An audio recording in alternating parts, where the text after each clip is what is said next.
Dear students, आप सभी का ऑनलाइन क्लासेज में वेलकम। आज हम 8th क्लास में चैप्टर 2 जिसका नेम है वाटर रिसोर्सेज वो हम पढ़ेंगे। पिछली क्लास में हमने इसी चैप्टर में लैंड के बारे में पढ़ा था, लैंड यूज के बारे में पढ़ा था, सॉइल के बारे में पढ़ा था, कंजर्वेशन ऑफ लैंड रिसोर्सेज के बारे में पढ़ा था। अब हम water, problems of water availability, conservation of water resources, natural vegetation and wild life, distribution of natural vegetation and conservation of natural resources and wild life के बारे में आज हम पढ़ेंगे। तो चलते हैं वाटर के बारे में हम पढ़ते हैं। Water is a vital renewable natural resources. Water एक रेन्यूएबल नेचुरल रिसोर्सेज है, एक नवीकरणीय प्राकृतिक संसाधन है। 3/4 of the earth surface is covered with water. हमारा जो अर्थ सरफेस है उसका 3/4 पार्ट वाटर से कवर्ड है। It is therefore appropriately called the water planet. इसलिए हमारी जो अर्थ है उसको वाटर प्लैनेट कहना भी उचित होगा। इसको हम वाटर प्लैनेट भी कह सकते हैं। It was in the primitive ocean that life began almost 3.5 billion years back. लगभग 3.5 अरब वर्ष पहले जीवन महासागरों से ही प्रारंभ हुआ था। इवन टुडे, आज भी, the ocean cover 2/3 of the earth surface and support a rich 2/3 of the earth rich variety of plant and animal life. अगर हम वर्तमान की बात करें तो आज भी जो ओशियन है वो पृथ्वी की सतह के 2/3 भाग को ढके हुए हैं और विभिन्न प्रकार के जो प्लांट्स है, जो जंतु है, उनकी ये मदद करता है, सपोर्ट करता है। एनिमल लाइफ एंड प्लांट की ये सपोर्ट करता है इसको। The ocean water is however saline. महासागरों का जल सैलिन है, लवणीय है, and not fit for human consumption. Human consumption के लिए ये फिट नहीं है। Fresh water accounts for only about 2.7%। अगर हम मानवीय उपयोग के लिए जल की बात करें तो जो फ्रेश वाटर है वो केवल 2.7% ही है। कंजप्शन के लिए जो फ्रेश वाटर है वो केवल 2.7% है। Nearly 70% of this occurs as ice sheets and glaciers in Antarctica, Greenland and mountain regions। ये जो 2.7% है फ्रेश वाटर, इसका 70% जो हमको प्राप्त होता है वो आइस शीट्स के रूप में प्राप्त होता है, ग्लेशियर के रूप में अंटार्कटिका, ग्रीनलैंड, जो पर्वतीय क्षेत्र है, माउंटेन रीजन्स है, वहाँ पर 2.7% का 70% जो है हमको वहाँ पर ये वाटर जो है वहाँ अवेलेबल होता है या वहाँ ये विद्यमान है। Due to the location they are inaccessible. इनकी लोकेशंस के कारण ये हमको ये जो जल है 70% जो ग्लेशियर्स के रूप में है, शीट्स के रूप में है, ये इनएक्सेसिबल है। ये हमको अप्राप्य है, इसको हम प्राप्त नहीं कर पाते हैं, ये हमारी पहुंच के बाहर है, इनएक्सेसिबल है। Only 1% of fresh water is available. केवल 1% जो फ्रेश वाटर है वो अवेलेबल है and fit for human use. और ह्यूमन यूज के लिए ये फिट है 1%। It is found as ground water. ये ग्राउंड वाटर के रूप में पाया जाता है, as surface water in rivers and lakes and as water vapour in the atmosphere. ये पृष्ठीय जल के रूप में, वायुमंडल में जल वाष्प के रूप में पाया जाता है। फ्रेश वाटर इज देयरफॉर, इसीलिए fresh water the most precious substance on earth, इसलिए जो फ्रेश वाटर है वो अर्थ का सबसे मूल्यवान पदार्थ है। ये प्रीसियस सब्सटेंस है ऑन अर्थ। क्या है? Fresh water. Water can neither be added nor subtracted from the earth. जल एक ऐसा पदार्थ है, ये एक ऐसा साधन है पृथ्वी पर जिसको हम न तो बढ़ा सकते हैं और न ही इसको घटाया जा सकता है। एडेड नॉर सबट्रैक्टेड, इसको न तो ऐड कर सकते हैं और न ही सबट्रैक्टेड कर सकते हैं अर्थ के ऊपर। It's total volume remains constant. इसका जो इसकी जो टोटल मात्रा है वो कांस्टेंट रहती है, स्थिर रहती है। Its abundance only seems to vary, पृथ्वी पर इसकी प्रचुरता में जो है डाइवर्सिटी है, विविधता है, because it is in constant motion, cycling through the oceans, the air, the land and back again through the process of evaporation, precipitation and runoff। इसकी जो प्रचुरता है उसमें डाइवर्सिटी होती है, क्योंकि ये वाष्पीकरण के द्वारा, वर्षण के द्वारा, प्रेसिपिटेशन वर्षण, एवोपोरेशन, एवोपोरेशन का मतलब जलवाष्प, वाष्पीकरण, वाष्पीकरण के द्वारा, प्रेसिपिटेशन के कारण, वर्षण के द्वारा, एंड रन ऑफ, और इसके अलावा इसकी जो गति चलती रहती है जिसके कारण ये रिन्यूएबल होता रहता है, इसकी साइकिल चलती रहती है।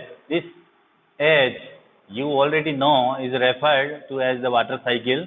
जैसा कि आप जानते हो कि ये जल चक्र है, इसको हम जल चक्र कहते हैं, जिसके द्वारा ये पुनः पृथ्वी पर आता रहता है। पृथ्वी से इवोपोरेशन के द्वारा ये आकाश में जाता है, बादल बनते हैं, वापस ये वर्षा होती है। तो ये इस प्रकार वाटर साइकिल जो है ये चलती रहती है। Humans use amounts of water not only for drinking and washing but also in the process of production. मनुष्य न केवल वाटर का यूज बड़ी मात्रा में ड्रिंकिंग और वॉशिंग के रूप में करता है, बल्कि वाटर का यूज प्रोसेस ऑफ प्रोडक्शन में भी करता है। Water for agriculture, industries, generating electricity through reservoirs of dams are the other usages. इसके अलावा जो अदर यूजेज है वाटर के, वो एग्रीकल्चर है। वाटर का यूज एग्रीकल्चर में किया जाता है, इंडस्ट्रीज में किया जाता है। इसके अलावा डैम्स के अंदर वाटर को रिजर्व करके इलेक्ट्रिसिटी जनरेट की जाती है। ये इसके अदर यूजेज है। इंक्रीजिंग पॉपुलेशन, जनसंख्या के बढ़ने से, rising demands for food and cash crops, increasing urbanization and rising standards of living are the major factors leading to shortage in supply of fresh water। Fresh water की जो supply है उसमें shortage आ रही है, जिसके कारण है इंक्रीजिंग पॉपुलेशन। एक तो पॉपुलेशन बढ़ने से, rising demands for food, food की जो डिमांड है वो बढ़ रही है। इसके अलावा कैश क्रॉप, जो नकदी फसलें हैं उनकी भी डिमांड बढ़ रही है। इंक्रीजिंग अर्बेनाइजेशन, इसके अलावा अर्बेनाइजेशन बढ़ने से, शहरीकरण बढ़ने से, और राइजिंग स्टैंडर्ड्स ऑफ लिविंग यानी लिविंग स्टैंडर्ड्स बढ़ने से ये जो है प्रॉब्लम्स, वाटर की प्रॉब्लम्स जो है क्रिएट हो रही है। ये मेजर फैक्टर्स है shortage in supply of fresh water, either due to drying up of water sources और वाटर पोल्यूशन। इसके अलावा जो सोर्सेज है वो ड्राई होने से और वाटर पोल्यूशन होने से भी फ्रेश वाटर की समस्या उत्पन्न हो रही है। नेक्स्ट हम देखते हैं प्रॉब्लम्स ऑफ वाटर अवेलेबिलिटी, जल उपलब्धता की समस्याएं। सभी लोगों को वाटर अवेलेबल नहीं हो पा रहा है, क्या क्या प्रॉब्लम्स आ रही है वो हम देखते हैं। There is a scarcity of water in many regions of the world. World के ऐसे मैनी रीजन्स है जिसमें वाटर की स्केर्सिटी है, वाटर की कमी है। अब किन किन रीजन्स में वाटर की कमी महसूस की जा रही है वो हम देखते हैं। मोस्ट ऑफ अफ्रीका, ज़्यादातर अफ्रीका के जो प्रदेश है उसमें जल की कमी देखी जा रही है। वेस्ट एशिया, इसके अलावा पश्चिम Asia, South Asia, parts of western USA के जो वेस्टर्न पार्ट्स है वहाँ पर भी इस की स्केर्सिटी जो है उत्पन्न हो रही है। इसके अलावा north west Mexico, parts of south America, America के कुछ पार्ट्स एंड एंटायर ऑस्ट्रेलिया और पूरा Australia are facing shortage in fresh water supply. Fresh water की सप्लाई में जो शॉर्टेज महसूस की जा रही है वो ऑस्ट्रेलिया में भी की जा रही है। Countries located in climatic zones most sustainable to droughts has great problems of water scarcity. इसके अलावा ये देश ऐसे जलवायु प्रदेशों में स्थित है जहाँ अक्सर सूखा पड़ता है। ये जितने भी मैंने प्रदेश बोले हैं यहाँ पर ज़्यादातर जो है ड्रॉट्स पड़ते रहते हैं, सूखा पड़ता रहता है। इस कारण ये प्रॉब्लम यहाँ पर जो है ज़्यादा उत्पन्न होती है। या फिर दैट वाटर शॉर्टेज में भी a consequence of variation in seasonal और एनुअल प्रेसिपिटेशंस। एनुअल प्रेसिपिटेशंस के कारण भी स्केर्सिटी ऑफ वाटर हो सकती है। Is caused by over exploitation. Over exploitation भी इसका एक कारण है, जल का अति उपयोग, जल का शोषण करना। And contamination of water sources, जो वाटर सोर्सेज है उनका संदूषण, उनको खराब करना, ये भी इसके जो है मेजर फैक्टर्स है जिसके कारण जो है फ्रेश वाटर जो है उपलब्ध नहीं हो पा रहा है। तो ये प्रॉब्लम्स है वाटर अवेलेबिलिटी की, जल उपलब्धता की ये समस्याएं हैं, तो इसको आपको ध्यान में रखना है। नेक्स्ट है conservation of water resources. Water resources का कंजर्वेशन यानी जल स्रोतों का संरक्षण। हम जल स्रोतों को कैसे बचा सकते हैं वो हम देखते हैं। Access to clean and adequate water sources is a major problem facing the world today. आज विश्व में शुद्ध और पर्याप्त जल स्रोतों तक पहुंचना एक बड़ी समस्या बन गई है। ये एक्सेस है यानी जो वाटर सोर्सेज है क्लीन एंड एडिक्वेट, वहाँ तक सभी की पहुँच नहीं है। यहाँ तक सभी की पहुँच जो है वो मुश्किल हो गई है। Steps have to be taken to conserve this dwindling resources। इस dwindling resources के संरक्षण के लिए स्टेप्स उठाने चाहिए। ये जो dwindling resources है, dwindling resources का मतलब क्षीण होता स्रोत, जो खत्म होता जा रहा है, तो उसको हम बोलते हैं dwindling resource। तो इस dwindling resource के कंजर्व के लिए हमें स्टेप्स उठाने चाहिए। Even though water is a renewable resources, यद्यपि वाटर एक नवीकरणीय रिसोर्स है, it's over use and pollution make it unfit for use. तथापि इसका जो ओवर यूज हो रहा है, अति उपयोग हो रहा है, और जो पोल्यूशन हो रहा है वो इसके यूज को अनफिट कर रहा है। डिस्चार्ज ऑफ अनट्रीटेड और partially treated sewage, agricultural chemicals and industrial influents in water bodies are major contaminants। ये मेजर contaminants है जिनके कारण जल प्रदूषित हो रहा है। एक तो इसका जो रीजन्स है डिस्चार्ज ऑफ अनट्रीटेड और पार्शियली ट्रीटेड सीवेज। जो सीवेज होता है, जो गंदगी होती है, उसको अनट्रीटेड करके या पार्शियली ट्रीटेड करके उसका डिस्चार्ज हो रहा है। जिसके कारण वाटर पोल्यूशन हो रहा है। इसके अलावा एग्रीकल्चरल केमिकल्स, कृषि के अंदर जो केमिकल्स यूज किए जाते हैं उसके कारण भी, एंड इंडस्ट्रियल इन्फ्लुएंट्स का मतलब है कि जो उद्योगों से जो अपशिष्ट पदार्थ निकलते हैं वो वाटर बॉडीज़ में मिला दिए जाते हैं, जिसके कारण वाटर पोल्यूशन बढ़ रहा है। तो ये मेजर कॉन्टामिनेंट्स है, ये संदूषक है, जिसके कारण जल जो है प्रदूषित हो रहा है, जल खराब हो रहा है, पीने लायक वो नहीं रह पाता है। The pollute water with nitrates, metals and pesticides. Most of these chemicals are non-biodegradable and reach human bodies through water. कृषि रसायनों का विसर्जन और जल निकायों में जो इंडस्ट्रियल इन्फ्लुएंट्स है उनके कारण जो है ये प्रदूषण बढ़ रहा है। इनमें क्या क्या शामिल है वो हम देखते हैं। एक तो the pollute water with nitrates, इनमें नाइट्रेट धातुएं शामिल है, नाइट्रेट धातुएं शामिल है, एंड पेस्टिसाइड, इसके अलावा जो पीड़कनाशी है, पेस्टिसाइड्स है, कीटनाशक है, ये जल को दूषित कर देते हैं।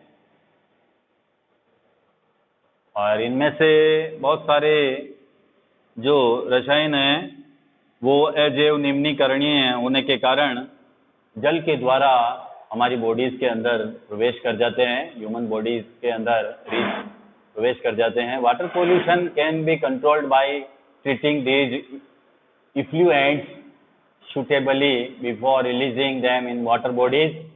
इसका हम निराकरण कर सकते हैं, वाटर पोल्यूशन को हम दूर कर सकते हैं। कैसे दूर कर सकते हैं? बाय ट्रीटिंग दीज इफ्लुएंट्स, जो भी इंडस्ट्रियल इफ्लुएंट्स है, प्रदूषक है, उनको वाटर बॉडीज में छोड़ने से पहले इनको उपयुक्त विधि से हम शोधित करके इस प्रॉब्लम को हम सोल्व कर सकते हैं। जो इफ्लुएंट्स है उनको ट्रीट करके फिर बाद में उनको वाटर बॉडीज में रिलीज करके हम इस समस्या को हम दूर कर सकते हैं। Forest and other vegetation cover slow the surface run of and replenish underground water. One और अन्य वनस्पति आवरण धरातलीय प्रवाह को मंद कर देते हैं, सरफेस रन ऑफ को ये कम करते हैं। कौन कम करते हैं? Forest and other vegetations. जो फॉरेस्ट है, जो वेजिटेशंस है, जिसका आवरण हमारी अर्थ के ऊपर है, जो कवर कर रखा है, वो क्या करते हैं? वो सरफेस रन ऑफ को मंद करते हैं, कम करते हैं। और इसके अलावा भूमिगत जल को रिप्लेनिश करते हैं, पुनः पूरित करते हैं, यानी वाटर लेवल को बढ़ाते हैं, रिप्लेनिश करते हैं। Water harvesting is another method to save surface runoff. अगर हमको सरफेस रन ऑफ को सेव करना है तो इसका अनदर जो मेथड है वो वाटर हार्वेस्टिंग है। जल संग्रहण, जल संग्रहण के द्वारा हम पृष्ठीय प्रवाह को बचा सकते हैं। जो सरफेस रन ऑफ है, धरातल के ऊपर जो वर्षा का पानी बहकर चला जाता है, उसको रोकने के लिए हम वाटर हार्वेस्टिंग कर सकते हैं। ये वाटर हार्वेस्टिंग का जो है अनदर मेथड है to save surface runoff. Surface runoff को हम कम कर सकते हैं, किसके द्वारा? वाटर हार्वेस्टिंग के द्वारा, जल संग्रहण के द्वारा। The canals used for irrigating field should be properly lined to minimize losses by water seepage. इसके अलावा जो दूसरा मेथड है जल रिसाव को कम करने का, वो हम कैसे कर सकते हैं? वो हम नहरों को ठीक प्रकार से बनाकर, नहरें जो है कैनल्स को हम पक्का करके, ठीक से जो है उनको अच्छी प्रकार से पक्का करके हम वाटर सीपेज को का जो लॉस होता है उसको हम मिनिमाइज कर सकते हैं कैनल्स के द्वारा। कैनल्स का यूज हम इरिगेटिंग में करते हैं, इरिगेटिंग फील्ड में। तो जो कैनल्स बना रखी है उनको हम पक्की करके, चेकिंग करके इस सीपेज को हम कम कर सकते हैं। एंड इवोपोरेशन भी उससे कम होगा, वाष्पीकरण कम होगा, जिससे जल की हानि कम होगी। इन ड्राई रीजन्स, जो सूखे क्षेत्र है, ड्राई रीजन्स है with high rates of evaporation, जहाँ पर एवोपोरेशन ज़्यादा होता है, ड्रिप और trickle irrigation is very useful. जो ड्राई रीजन्स है वहाँ पर हम ट्रिकल इरिगेशन को अपना सकते हैं। इन रीजन्स के लिए ये बहुत यूजफुल है। तो यहाँ पर हम इस मेथड को अपना सकते हैं। जहाँ पर वाष्पीकरण की, जहाँ पर अधिक दर है, जहाँ ड्रोट एरियाज है, शुष्क प्रदेश है, वहाँ पर हम सिंचाई की ड्रिप या जो ट्रिकल यानी टपकन विधि जो है, जिसमें बूंद बूंद करके सिंचाई की जाती है, ड्रिप और ट्रिकल इरिगेशन को हम अपना सकते हैं। ड्रिप एंड ट्रिकल इरिगेशन को हम कहाँ अपना सकते हैं? ड्राई रीजन्स में। ड्राई रीजन्स जो है वहाँ पर हम ड्रिप और ट्रिकल इरिगेशन को अपनाकर जो है हम इसको कम कर सकते हैं, जल की हानि को हम रोक सकते हैं। The valuable water resources can therefore be conserved by adopting these means of irrigation. Irrigation के जितने भी मेथड्स है उनको अपनाकर इस वैल्यूएबल वाटर रिसोर्सेज को हम कंजर्व कर सकते हैं, इनको हम बचा सकते हैं, जल को हम बचा सकते हैं इस प्रकार के मेथड्स को अपनाकर। ये वाटर स्प्रिंकलर है, ये फव्वारा सिस्टम है, इससे जल की हानि कम होती है, इवोपोरेशन कम होता है, या कैनल्स में जो सीपेज होता है वो कम हो जाता है। तो इस प्रकार के मेथड को अपनाकर हम काफ़ी हद तक हम वाटर को जो है बचा सकते हैं। नेक्स्ट है natural vegetation and wild life, प्राकृतिक वनस्पति और वन्य जीवन। तो ये नेक्स्ट टॉपिक है हमारा, natural vegetation. Some school children were visiting an exhibition on handicrafts. School के कुछ बच्चे हस्तशिल्प प्रदर्शनी होती है उसमें वो विजिटिंग कर रहे थे। The articles in the exhibition were collected from different parts of the country. प्रदर्शनी की वस्तुएं कंट्री के विभिन्न भागों से एकत्रित की गई थी। जो एग्जीबिशन था उसके लिए different parts of the country से जो है वो आर्टिकल्स जो है कलेक्टेड किए गए थे। Mona pick up a bag and exclaimed, Mona ने एक थैला हाथ में उठाया और उसने उत्साह से कहा, exclaimed, this is a beautiful hand bag, ये एक बहुत सुंदर हैंड बैग है।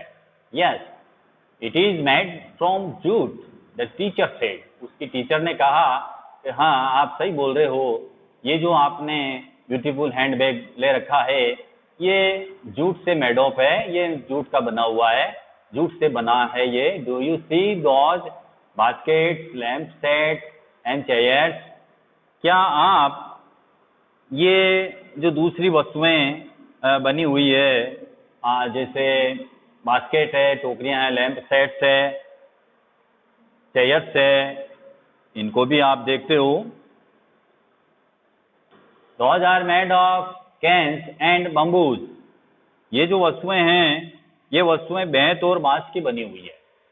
In the eastern and north eastern humid regions of India, Bharat के जो पूर्वी और उत्तर पूर्वी जो आंध्र प्रदेश हैं वहाँ पर ये जो बम्बूज है ये ग्रो इन प्लेंटी क्वांटिटी में ये ग्रोथ किए जाते हैं यहाँ पर, जहाँ पर ईस्टर्न रीजन्स है, नॉर्थ रीजन्स है, यहाँ पर जो ह्यूमिड रीजन्स है यहाँ पर बम्बू की खेती जो है बड़ी मात्रा में की जाती है। Jessie was excited to see a silk स्कॉर्प,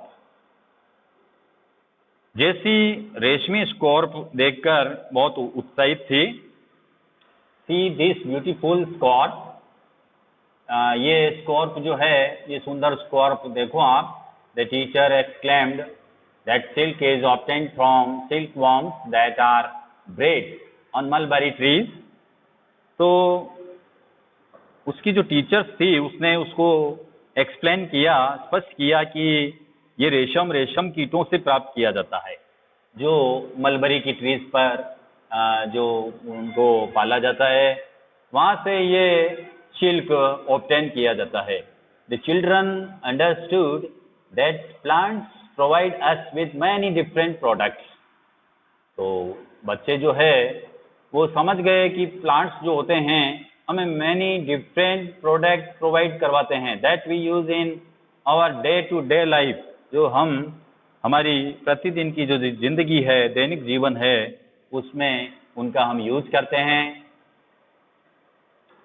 natural vegetation and wild life exist only in the narrow zone of contact between the lithosphere, hydrosphere and atmosphere that we call biosphere.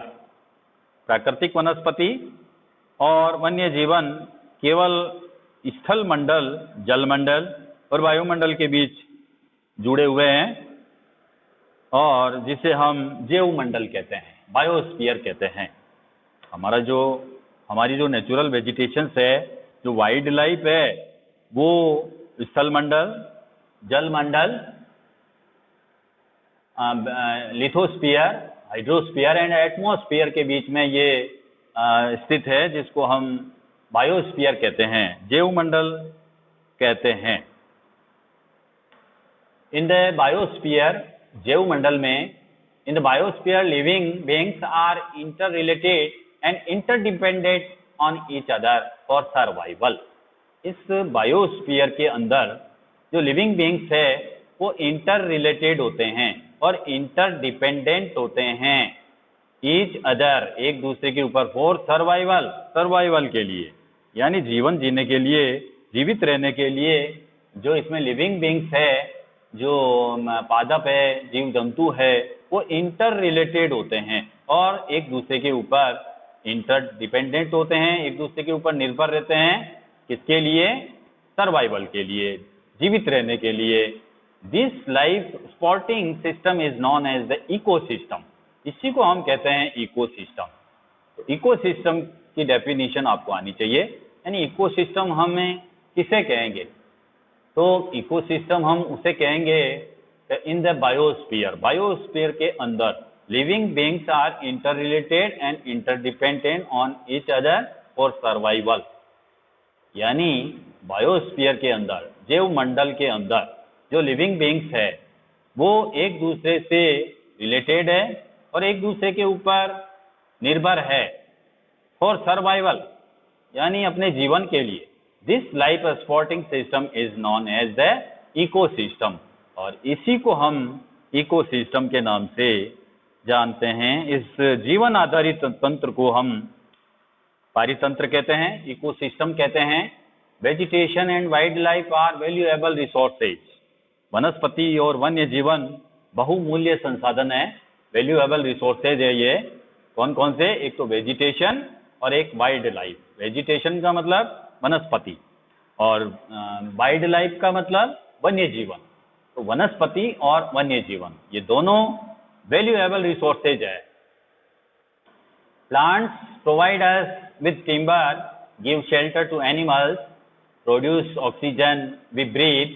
तो अब वेजिटेशन और जो wild life है, जो plants है, वो हमको क्या प्रोवाइड करवाते हैं? तो plants provide us with timber, लकड़ी प्रदान करते हैं. Give shelter to animals, animals को शेल्टर देते हैं, शरण देते हैं. प्रोड्यूस ऑक्सीजन, वी ब्रीथ, ये प्लांट्स ऑक्सीजन को प्रोड्यूस करते हैं जिसमें हम श्वास लेते हैं. प्रोटेक्ट सॉइल, सॉइल की सुरक्षा करते हैं, मिट्टी को बचाते हैं, सॉइल इरोजन को कम करते हैं. सो इसेंशियल फॉर ग्रोविंग क्रॉप्स, जो ग्रोविंग क्रॉप्स के लिए इसेंशियल है, यानी जो भी हम क्रॉप्स उगाते हैं उसके लिए मिट्टी अच्छी चाहिए. तो मिट्टी को अच्छी कौन करता है? प्लांट्स करता है. तो प्लांट्स के कारण जो हमारी सॉइल है वो उपजाऊ बनती है, कटाव नहीं होता उसका, और क्रॉप्स के लिए वो एसेंशियल है। Act as shelter belt, help in storage of underground water, इसके अलावा अंडरग्राउंड वाटर को स्टोरेज भी करती है। गिव अस फ्रूट्स, हमें फल देते हैं। इसके अलावा nuts, latex, turpentine oil, gum, medicinal plants and also the paper that is so essential for your studies. ये जो मैंने उसमें बोली है, ये सारे प्लांट्स देते हैं हमको, फल देते हैं, लेटेक्स देते हैं। इसके अलावा टर्पेंटाइन ऑयल, तारपीन का जो ऑयल है, तारपीन का तेल, वो देते हैं। गोंद देते हैं। मेडिसिनल प्लांट्स, जो भी औषधीय पौधे हैं, वो भी हमको प्लांट से ही प्राप्त होते हैं। And also the paper, paper भी हमको अवेलेबल करवाते हैं। That is so essential for your study.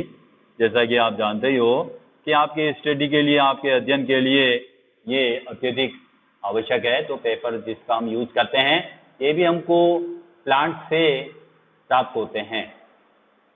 Wild life includes animals, birds, insects as well as aquatic life forms. तो वाइल्ड लाइफ में कौन कौन इंक्लूड है? तो वाइल्ड लाइफ में हम देखते हैं कि इसमें विभिन्न प्रकार के जो एनिमल्स है वो इसमें इंक्लूड है। बर्ड्स है, इंसेक्ट है, इंसेक्ट का मतलब जो भी कीट है वो भी वाइल्ड लाइफ में आते हैं। इसके अलावा एक्वेटिक लाइफ, यानी जो जलीय जीव है वो भी वाइल्ड लाइफ में शामिल है। They provide us milk, meat, hides and wool. ये जो वाइल्ड लाइफ है, जो वन्य जीव जंतु है, वो हमको मिल्क देते हैं, मीट देते हैं, हाइड्स एंड वूल। इसके अलावा इनसे हमें हाइड का मतलब जो चमड़ा होता है उसको हाइड बोलते हैं, और वूल भी हमको देते हैं। ये ऊन वगैरह इनसे प्राप्त होती है। इंसेक्ट्स लाइक बीज प्रोवाइड अस हनी। जो इंसेक्ट्स है, जो कीट है जैसे मधुमक्खी वगैरह, वो हमको हनी प्रोवाइड करवाती है। Help in pollination of flowers, flowers के पोलिनेशन में ये हेल्प करते हैं कीट वगैरह, परागण में ये सहायता करते हैं। And have an important role to play as decomposers in the ecosystem. Ecosystem में ये जो डीकम्पोजर्स के रूप में भी काम करते हैं, पारितंत्र में अपघटक के रूप में। डीकम्पोजर्स का मतलब होता है अपघटक। तो इकोसिस्टम में ये जो कीट्स है, ये डीकम्पोजर्स के रूप में रोल प्ले करते हैं, ये भूमिका निभाते हैं। The birds feed on insects and act as decomposers as well. और जो पक्षी है, पक्षी क्या करते हैं? पक्षी अपने भोजन के लिए कीटों के ऊपर निर्भर रहते हैं, है ना, फीड के लिए इंसेक्ट्स के ऊपर निर्भर रहते हैं, और डीकम्पोजर्स के रूप में भी ये काम करते हैं। जो बर्ड्स है, चिड़ियाँ वगैरह, चिड़ियाँ क्या करती है? ये एक तो अपने भोजन के लिए कीटों के ऊपर निर्भर है, और दूसरा ये डीकम्पोजर्स के रूप में काम करती है। Vulture, due to its ability to feed on dead livestock, is a scavenger and considered vital cleanser of the environment. इसके अलावा जो ये है आपके वल्चर, गिद्ध, जिसको हम गिद्ध बोलते हैं, वल्चर क्या करती है? वल्चर मृत जीव जंतुओं को खाने के कारण एक डीकम्पोजर्स के रूप में काम करती है, और पर्यावरण का एक महत्वपूर्ण शोधक भी ये समझा जाता है। कंसिडरेड वाइटल क्लींजर, क्लींजर का मतलब शोधक, यानी ये एनवायरनमेंट को क्लीन करता है। कौन करता है? वल्चर जो है, जो मृत जंतुओं को खाकर जो है इस पर्यावरण को जो है शुद्ध बनाए रखता है। सो एनिमल्स बिग और small all are integral to maintaining balance in the ecosystem. तो जितने भी एनिमल्स हैं, चाहे वो बड़े हैं, छोटे हैं, ये सभी क्या करते हैं? ये इकोसिस्टम में बैलेंस बनाए रखते हैं। ये इकोसिस्टम को जो है क्या करते हैं, इसका संतुलन बनाए रखने के लिए जो है ये अनिवार्य है। जितने भी जीव जंतु है छोटे बड़े, वो इकोसिस्टम को मेंटेन करते हैं, बैलेंस करते हैं। तो स्टूडेंट्स, आज हमने वाटर के बारे में पढ़ा, प्रॉब्लम्स ऑफ वाटर अवेलेबिलिटी के बारे में हमने देखा। इसके अलावा हमने कंजर्वेशन ऑफ वाटर रिसोर्सेज पढ़ा। इसके बाद हमने natural vegetation and wild life पढ़ा। तो हम होप करते हैं वीडियो आपको पसंद आया होगा। मिलते हैं नेक्स्ट ऑनलाइन क्लास में। Thank you, have a nice day.